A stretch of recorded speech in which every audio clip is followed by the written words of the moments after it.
Movie की starting में हमें बताया जाता है कि अर्थ में सारे प्लांट्स खत्म हो चुके हैं और इस वजह से लोग बिना ऑक्सीजन के मर रहे हैं। सिर्फ ऑस्ट्रेलिया का एक शहर था जो इस पेंडेमिक से बच गया था, क्योंकि वो लोग आर्टिफिशियल ऑक्सीजन यूज कर रहे थे। पर इस आर्टिफिशियल ऑक्सीजन के चलते लोगों को खतरनाक बीमारी हो रही थी। अब हम ईथन नाम के एक आदमी को देखते हैं जिसकी वाइफ को भी यही सेम बीमारी हो रही थी। इसीलिए ईथन अपनी वाइफ को बेस्ट क्वालिटी ऑक्सीजन देना चाहता था, पर यह आसान नहीं था क्योंकि उन्हें ऑक्सीजन के लिए पैसे पे करने पड़ रहे थे। ये सभी लोग एक कॉर्पोरेशन की वजह से जिंदा थे जो इस आर्टिफिशियल ऑक्सीजन को बनाने का काम कर रहा था। अब ईथन को रेजिना नाम की एक औरत अपने पास मिलने के लिए बुलाती है। रेजिना उसी आर्टिफिशियल ऑक्सीजन बना रही कॉर्पोरेशन की सीईओ थी। अब रेजिना ईथन को बताती है कि अगर इस तरह दुनिया से ऑक्सीजन खत्म होता रहा तो हम सब एक दिन मारे जाएंगे और सिर्फ तुम ही हो जो इस खतरनाक पेंडेमिक को रोक सकते हो। पर ये सब सुनकर ईथन को कुछ भी समझ नहीं आता। तब रेजिना ईथन को लेकर एक लेबोरेटरी में जाती है जहाँ पर एक टाइम मशीन जैसा डिवाइस रखा हुआ था। तब एक साइंटिस्ट ईथन को बताते हैं कि ये टाइम मशीन तुम्हारे फादर ने बनाया था।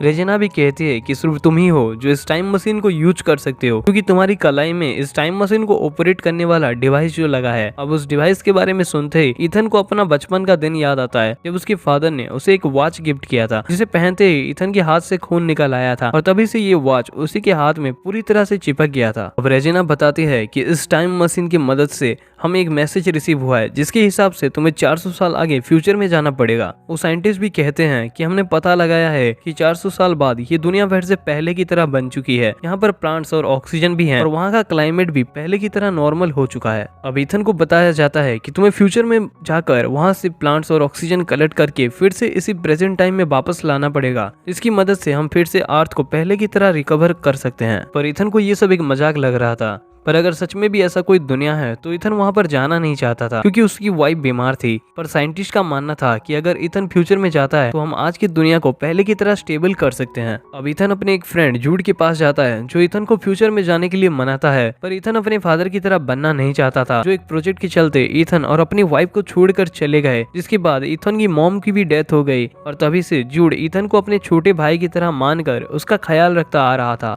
अब जूड ईथन को समझाता है कि अगर तुम फ्यूचर में जाकर ऑक्सीजन ले आते हो तो हमारी दुनिया को बचाया जा सकता है और तुम्हारी वाइफ की बीमारी को भी ठीक किया जा सकता है। इसके बाद ईथन घर जाकर ये सारी बातें अपनी वाइफ को बताता है। तब ईथन की वाइफ भी उसे फ्यूचर में जाने के लिए एनकरेज करती है। हालांकि ईथन से वो दूर रहना नहीं चाहती थी, पर दुनिया की भलाई के लिए उसे ये सब करना ही था। फिर ईथन सोने के लिए चला जाता है, पर उसे रात भर नींद नहीं आती। अब अगले दिन ईथन रेजिना के ऑफिस में जाता है और रेजिना से कहता है कि मैं फ्यूचर में जाने के लिए तैयार हूँ, पर मेरी एक शर्त है कि अगर मैं फ्यूचर से ऑक्सीजन लाने में सफल हो जाता हूँ तो तुम लोग पहले मेरी वाइफ की इलाज करोगे। तब रेजिना इस बात से राजी हो जाती है। फिर ईथन को लैब में ले जाया जाता है जहाँ पर उसे एक डिवाइस दिया जाता है जिसकी मदद से वो साइंटिस्ट प्रेजेंट टाइम में भी ईथन को ट्रेस कर पाएंगे। अब ईथन एक साइंटिफिक सूट पहनकर उस टाइम मशीन के भीतर घुसता है। अब वहाँ पर मौजूद साइंटिस्ट उस टाइम मशीन में टाइम सेट करके उसे चालू करते हैं। तब उस मशीन में से इलेक्ट्रिक वेव्स निकलती हैं और ईथन को अपने भीतर समा लेती है। अब ईथन बहुत ही तेजी से स्पेस लूप से गुजरकर एक अलग डायमेंशन में पहुंचता है जहां पर बहुत सारे पेड़ पौधे मौजूद थे। अब क्योंकि ईथन ने बहुत तेजी से टाइम ट्रेवल किया था इसीलिए उसके सूट में आग लग गया था। तब ईथन घबराते हुए अपना सूट को उतारता है। तब ईथन उस जगह पे मौजूद हरे भरे नेचर को देखता है और वहाँ का क्लीन ऑक्सीजन ब्रीथ करता है। तब जाकर उसे थोड़ी राहत मिलती है। इसके बाद जब ईथन आगे बढ़ता है तब उसे एक स्केलेटन नजर आता है जिसके सर में बुलेट का निशान था। अब जब ईथन उस स्केलेटन के कपड़े में लिखा हुआ नाम पढ़ता है तब वो घबरा जाता है क्योंकि उस कपड़े पर ईथन का खुद का नाम लिखा था और उस स्केलेटन के पास वही सेम डिवाइस था जैसा डिवाइस ईथन के पास था। फिर अब जब रात होती है तो ईथन आग लगाता है और कुछ बेरीज खाता है, पर ये बेरीज पॉइजनस थे जिसे ईथन के पेट खराब होने लगती है और वो बेहोश हो जाता है। अब ये सारी खबर उस डिवाइस के जरिए लेबोरेटरी तक पहुंचती है। तब जूड को ईथन के पास भेज दिया जाता है जिससे कि ईथन अपने मिशन को कंप्लीट कर सके। अब सुबह ईथन को होश आता है तब वो जूड को अपने सामने देखता है। फिर वो दोनों मिलकर आगे बढ़ते हैं और अब उन्हें एक डोर नजर आता है।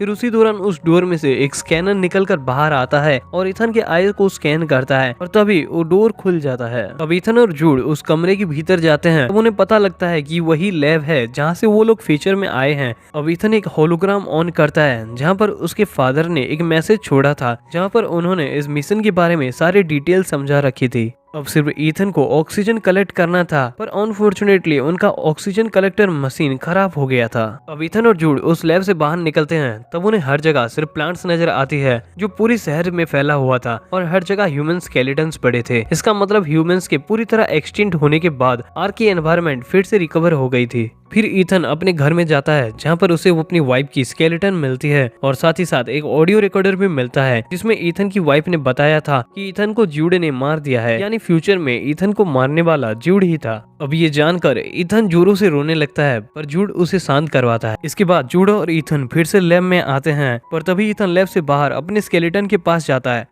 और उसके हाथ से टाइम डिवाइस निकालकर अपने टाइम डिवाइस का बैटरी लगाता है क्योंकि वो जानना चाहता था कि असल में फ्यूचर में हुआ क्या था। और तब उसे वो वीडियो मिलता है जहाँ पर जूड ने उसे गोली मारा था। ये देखकर ईथन गुस्से में आ जाता है पर जूड उसे समझाता है कि हमें वापस पास्ट में चले जाना चाहिए क्योंकि हम इस ऑक्सीजन मशीन को ठीक नहीं कर सकते। पर ईथन जूड की एक भी नहीं सुनता और उसे एक कमरे में बंद कर देता है और वापस आकर फिर से अपने फादर का होलोग्राम ऑन करता है। ये उसी दिन का वीडियो था जिस दिन उसके फादर की डेथ हुई थी। असल में ईथन के फादर ने उस टाइम मशीन को इंसानों की मदद के लिए बनाया था पर रेजिना उस टाइम मशीन को अपने मतलब के लिए यूज करना चाहती थी। पर ईथन के फादर को ये सारी बातें पता थी, इसीलिए उन्होंने उस टाइम मशीन को कंट्रोल करने वाले डिवाइस को ईथन के हाथों में लगा दिया था। पर रेजिना जूड के साथ मिलकर ईथन के पेरेंट्स को मार दिया था। अब जब ईथन को जूड और रेजिना की सच्चाई पता चल चुका था तब वो गुस्से में आकर उस टाइम मशीन को तबाह करने के लिए आगे बढ़ता है। पर जूड खुद को कमरे से छुड़ाकर ईथन को रोकने के लिए आता है। फिर जूड बताता है कि रेजिना ने मुझे तुम्हें मारने के लिए भेजा था पर मैं तुम्हें अपने छोटे भाई की तरह मानता हूँ। और ये सब कहकर जूड खुद को ही शूट कर लेता है। इसके बाद अपने फादर के मकसद को पूरा करने के लिए ईथन उस ऑक्सीजन मशीन को ठीक करता है और ऑक्सीजन कलेक्ट करके पास्ट में भेजता है।